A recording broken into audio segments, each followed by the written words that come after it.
In 2012, I stopped optimizing for productivity. And over the next 5 years, my income more than 10x'd. Now, how did that happen when I stopped optimizing to be more productive and stopped optimizing for money? Well, I made this one critical shift in 2012 after learning a concept from a guy I'll tell you about here in this video that made me think about productivity, made me think about energy, made me think about how you get the most important things done in business and life completely differently. And I'll walk through what shift I made here in this video.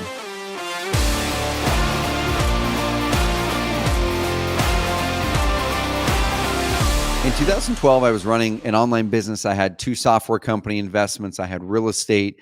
And at that time, I was kind of like, I thought I was this mini Richard Branson, right? I felt that I could go run multiple businesses. I justified it by pointing to a guy like Richard and saying, well, that guy can have 180. I can have 3 or 4. And what I discovered during that season as an entrepreneur, about 6-7 years into my journey, was I was getting distracted by new. And I didn't know why. I didn't know why, other than the fact that I knew that my current business was draining my energy. My current business was draining me down. And that business, I had an amazing business partner. We're still great friends today. We had really good customers. We had products I'm proud of.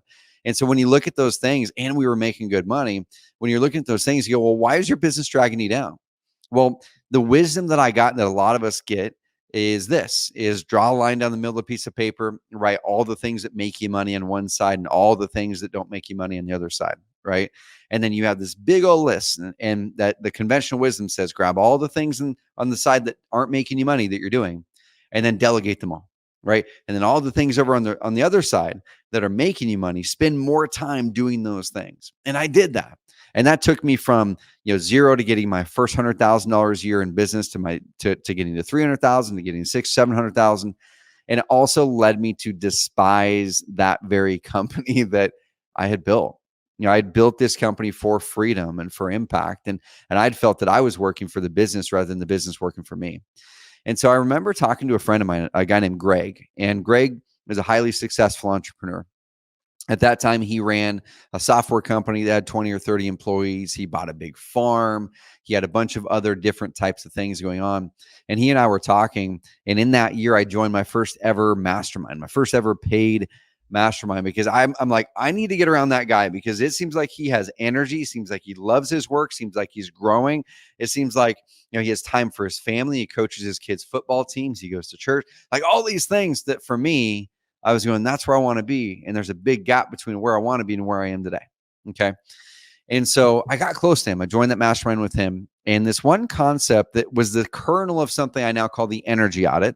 And I'm going to show you the energy audit today. And I'm going to give you the download for my energy audit process that I made in 2012. And I still use today every single quarter. And it's dramatically changed my life and my business. And potentially thousands of others who've been using the energy audit as well.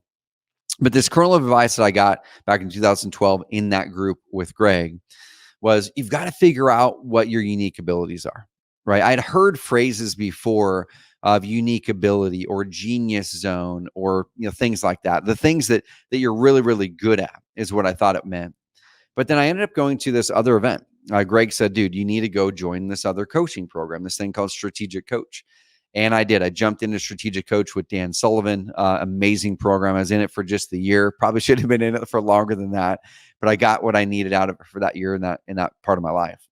And in the very last session of the year, I flew out to Chicago 4 times that year, spent 2 days. The very last session, my coach said this one thing that made everything finally click.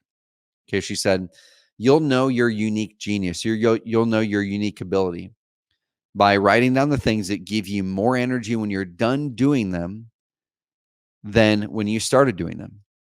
And she said, what are those things? Business, non-business. What are those things? I wrote down a big old list of the things that gave me a lot of energy: working out, being with the right friends, having conversations with entrepreneurs, like doing this kind of stuff here, or having an interview with an entrepreneur. It's a blast to me. I love strategy. Like, I've got a whiteboard over here. I want to write on the whiteboard and dive all kinds of strategy. And then I want to leave the room and I don't want to execute most of it. I love tinkering with things, but I don't love finishing things. I love learning. I love spending time with my wife, with my kids, golfing, working out, mountain bike riding. There's a whole list of things that I love. I love coaching people. There's a whole list of things I love. Okay. So I wrote those things down. And she said, those are your unique abilities. How do you now step into most of your work actually being that? Now, I left that program not like having that kernel, which was huge, but then I'm like, how do I do this now? How do I do this? How do I make my business one that rather than draining the life out of me and me wanting to leave that business and go do something else, that this business actually fuels me? It fuels my energy. It fuels my life purpose. It fuels my passions more often than not. Now, does it do it every day? No. Like I say this all the time here with my team. It's like you could love unicorns and be a unicorn rider. And eventually some days you don't want to go to work, because when you do that thing every day, you can find yourself getting in ruts. And also just in general, life is about ebbs and flows. We are not always upwards and to the right in anything that we do. Forever for a sustained amount of time. So it's ebbs and flows. Okay. So I'm going to introduce you to this concept called the energy audit.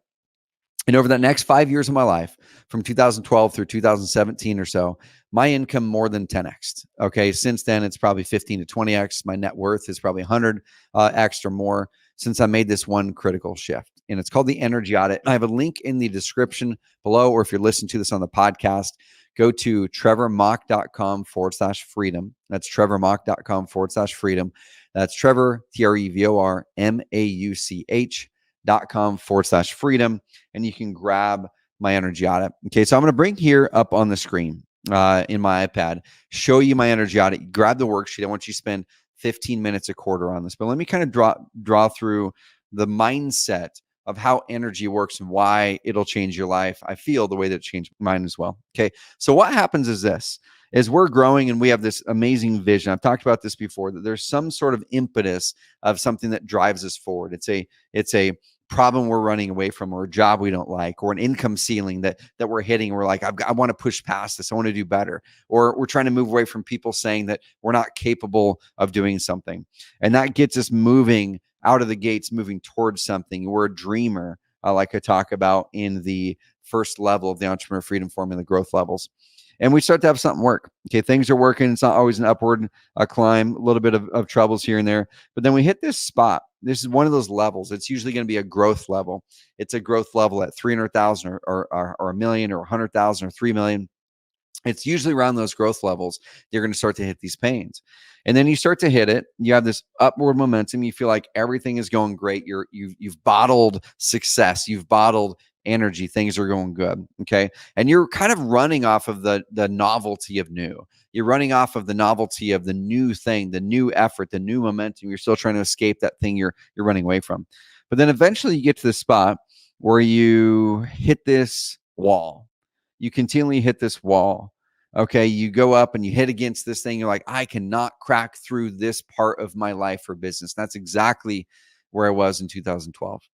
I went from zero to a mid six-figure income over that 2 to 4 years, and I didn't know what to do next. I didn't know how to get through that next phase.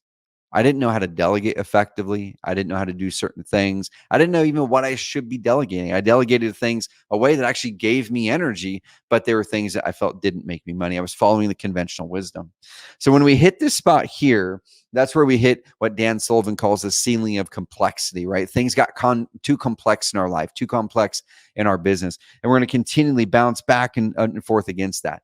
The only way we can actually blast through that ceiling of complexity is to simplify. And the way that I chose to simplify at that time was to figure out what gave me energy and go all in on energy and stop optimizing for money and productivity. Now, it doesn't mean that I don't have money goals. It doesn't mean that I'm not trying to be as productive as I can during each day. It just means, what are you optimizing for? Like, what is the thing that you're actually looking to your priorities and look at your calendar and saying, does my calendar support this outcome? And for me, I said, well, I would much rather have a business that gives me a ton of energy, that I love, that I show up and I'm enjoying going to work more days than not, that it fuels me, that at the end of each work day and each work week, I feel like I have more energy at the end of the days in the week than I did starting it. Okay. I used that as an example. I said, what would that look like? What type of work, what type of work day, what type of business would that look like for me? Okay. And so then I started to pull out a piece of paper and I did the whole exercise, lying down the middle of the piece of paper, right? So I'm bouncing back over here into my energy audit, lying down the middle of the piece of paper. But this time I did something a little different. On the left side, I wrote gives energy. Okay, not makes money. I wrote gives energy. On the right side, I wrote drains or drains energy. Okay, I didn't write things that don't make me money. I completely removed the money equation from this picture. I said I'd much rather run a business that does a few $100,000 a year, but I'm insanely energized by, than a business that does $3 or $10 million a year that drains the heck out of me. Okay, and I don't know if you can relate. If you can relate, pop it in the comments box below if you're on YouTube, or hit me with a DM on IG. It's just Trevor.Mauch, Mauch. So then I said, okay, what do I do next? Well, let me write down all of the things that give me energy. And it would look something like this. Okay. Working out. Okay. Working out gives me energy. I have more energy when I'm done doing that thing than when I start. Okay. Hanging with the right friends and family. Okay. So hanging with friends and family, but it's got to be the right ones. I think we all have those friends and family members that actually sucks the life and energy out of us, right? So it doesn't mean that we cut them out of our lives, but it just means we have to be really conscious that when we're around them, it drains our energy. So we might have to limit our time with them, or adjust some things there. But certain friends and family give me a lot of energy, right? Next thing is I love strategy. Right. I just want to sit here and talk about what the future is. I love vision. I want to talk about the future, a year out, 5 years out, 10 years out, 20 years out, 30 years out. I want to dream. I love dreaming about the future. I love dreaming about the things we can build together. Like I said, I want to come onto this whiteboard, build right on the whiteboard, and just fly out of here and let the rest of the team execute it. I love having great conversations with interesting people. Okay. So great conversations. Now, what does that mean at this time in my life in 2012? I loved podcasts. I love interviewing people on podcasts, but I didn't have a podcast at that time. I'd been on a couple podcasts and I enjoyed it. It gave me energy, but I didn't have one. I didn't make it consistently. So I did enjoy doing podcasts. Okay. I enjoyed educating, meaning really doing kind of what I'm doing here, writing down some things I've learned. I'm just going to share what worked and what didn't work for me. And you can interpret it and figure out what you want. You can chew up the meat and spit out the bones. I love doing that. Okay. And there are several other things in here. I'm sure I'm missing some real big key ones in here for sure. But those are some of the things that gave me energy, right? On the other side, as an example, in 2012, there's a lot of things that drain my energy. And the key is many of those things that drain my energy actually made us the most money. So it's really hard to justify saying, well, I'm not going to do that thing anymore, because if I don't do that thing, that actually drives the majority of my revenue. How do I stop doing that thing? Right. So I wrote down, but I just said, I just need to give myself permission. This has nothing to do with money. I want to write everything that gives me less energy when I'm done doing it, or that I dread doing, or I procrastinate on doing, or whatever it is. Okay. So there's a lot of those things. Writing email copy. Okay. At that time, I did all of the marketing. I did all of the back end stuff. Any bookkeeping stuff drained my energy. Okay. By that time, we had handed off most of the bookkeeping, but I still did some of those things. Support. I love doing support from time to time. Like, I don't want to be in there every day, all day, but I do today get energy from diving in to do support and talk with our customers. But back then, when I was doing it 2, 3, 4 hours a day, I didn't get energy from it. Okay.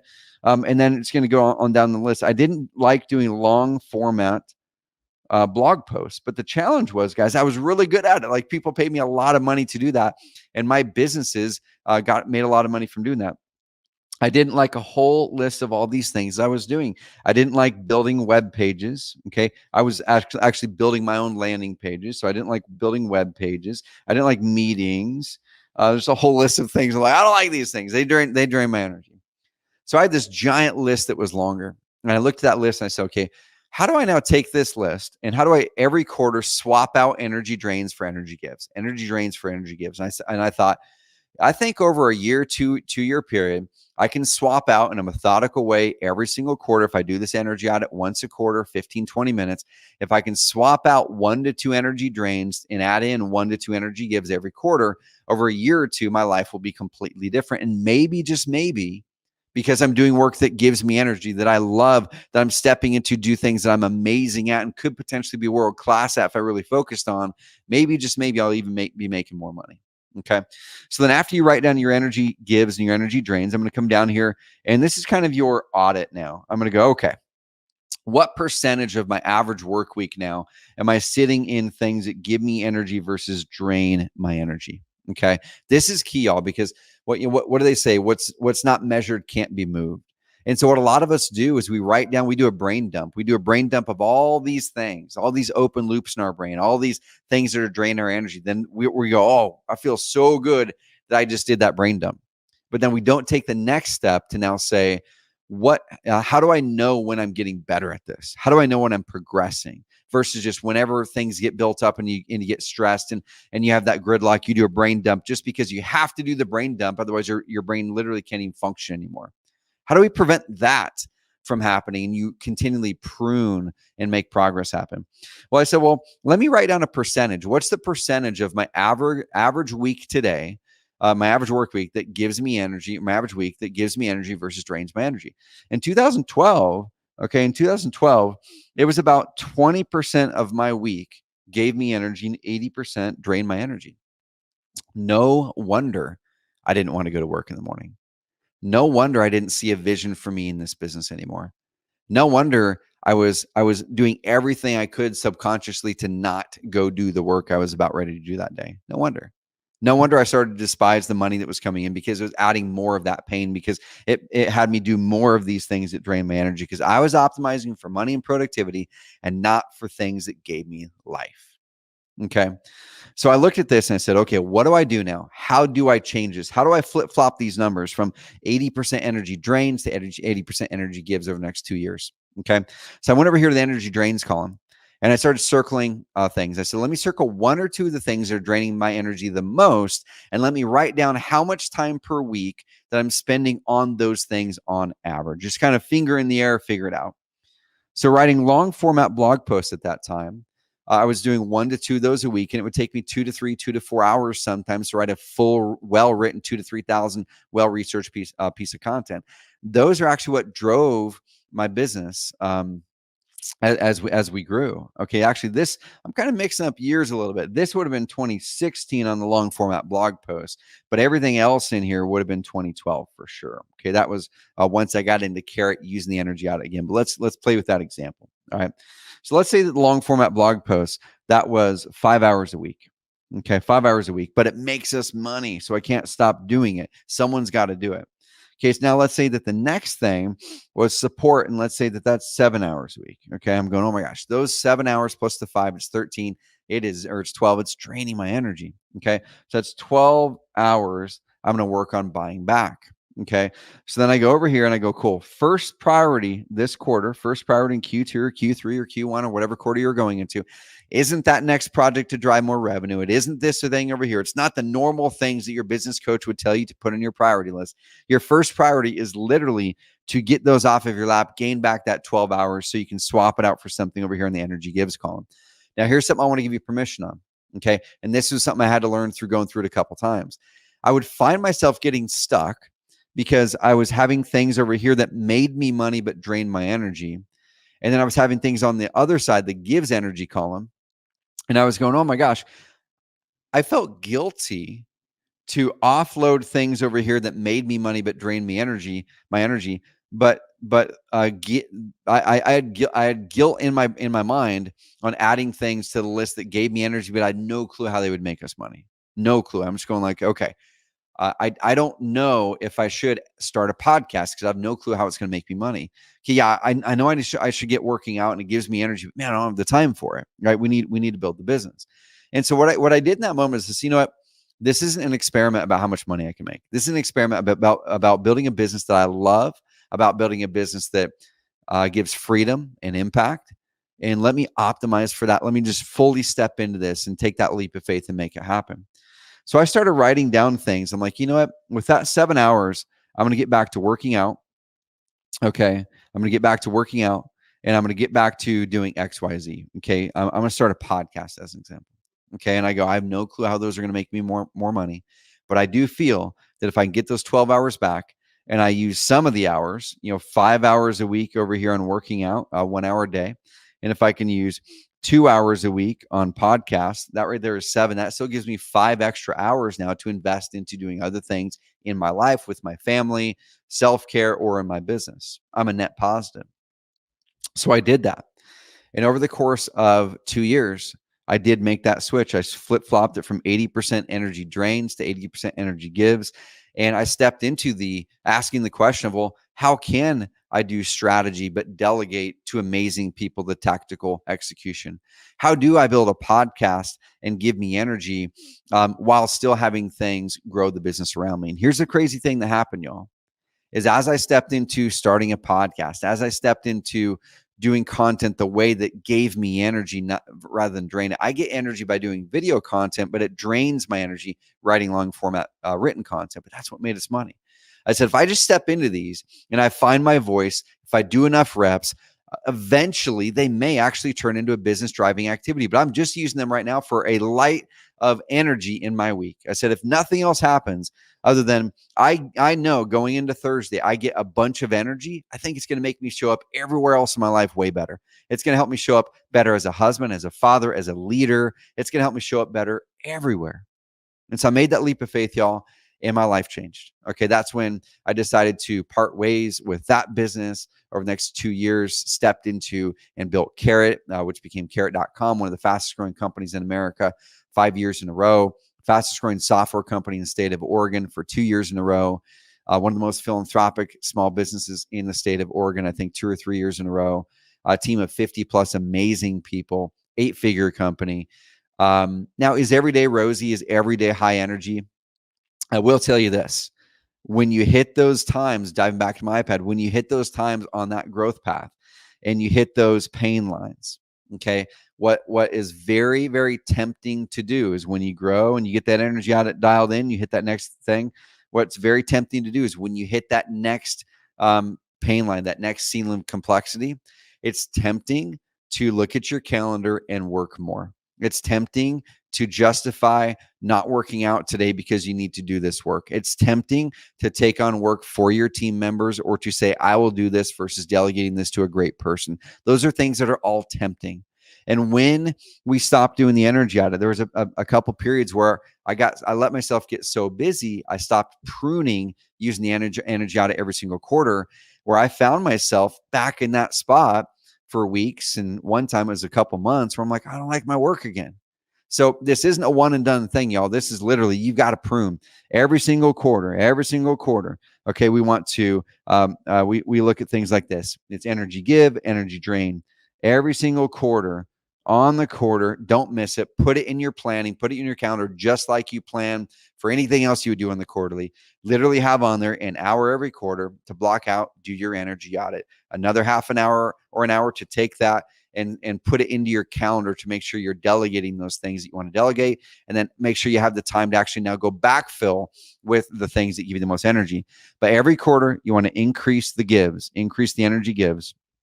Okay, increase the energy gives and decrease the energy drains. And the energy drains come first. We have to remove the energy drains first before we can start to consistently put in the energy gives. All right, guys. So I'm going to wrap it with this couple key concepts here. Number one, go get the energy audit worksheet. Print off 4 of them for the year.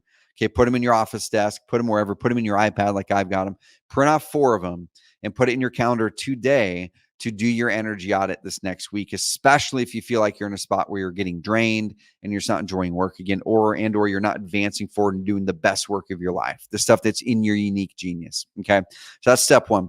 Step 2 is you're going to pull that thing up, write down your gives, write down your drains, and then write down how many hours per week your top 1 or 2 energy drains are taking you. And your number 1 this quarter, the very first thing I want you to put down is, I want you to now go create a process, delegate off that task or those tasks correctly. I'll show you how to do that more on our YouTube channel. Hit subscribe and I'll show you how to delegate correctly, how to transition ownership, transition knowledge. I'm going to be diving in deep here on my YouTube channel, all those topics. Okay. And in this podcast. Okay. Once you do that, guys, then you have to always backfill. You've got to backfill. You cannot just remove the energy drains without backfilling in the good stuff. What happens with a lot of us is we remove and delegate the thing, but then we flail because we're not intentional with what we want to backfill that time with. We're not intentional with this new business activity that gives us more energy and drives the business forward on backfilling it with that thing, or on actually truly backfilling it with the hobby that we want to pick up. So you have to backfill, Put those in place, and then make sure that your calendar is actually optimized for energy. Your calendar should not be optimized just for money and productivity. I want you to look at your calendar. I'll do this in a future episode here in the Entrepreneur Freedom Formula. But your calendar, you should pick a couple solid days for sure each week that are just full-blown energy days. For me, it's Wednesdays and Thursdays. Wednesdays, I get to coach my Epic group, the high-level group. I get to create new content for our new markets we're going into here at Carrot. I get to dream on content topics and opportunities and new business ideas on Wednesdays. Thursdays is all content, but now for the Carrot side, I get to do a live show with Brady on my team at this season of my life. We get to create these Entrepreneur Freedom Formula podcast episodes. We get to dream up new content, new ways that we can go out there and add value to the market. Okay. Tuesdays are my product day. I dive in deep on product with new customers, with existing customers, with our product team. And then Monday, Friday are those buffer days for me that are leadership meetings, just kind of wrapping up any other things that we need to do. But always structure your calendar so it gives you energy. Okay. For me, I don't do any meetings before 10 a.m. on Tuesday, Wednesday, Thursday, because I want to have the time in the morning to read and research and do the things that give me energy and prime me for those days. So guys, optimize for energy, not for productivity, not for money. Adopt the energy audit mindset. And I can't guarantee you, because it's up to your execution, your commitment with this, but I can promise you that when you commit into this mindset shift, it'll be a much more enjoyable business. Your business will fuel you more than you fuel it. And I think you're going to have a lot of energy. And you know what? Your income is likely going to rise because of that too. All right, guys, have an amazing rest of the week. Have an energizing rest of the week. Step into those unique abilities and subscribe. If you're enjoying the Entrepreneur Freedom Formula, whether you're listening to this on the podcast, on Apple or Spotify, amazing. Subscribe over there. And it'd be the most amazing favor and gift for me to either leave me a comment here on the YouTube channel below.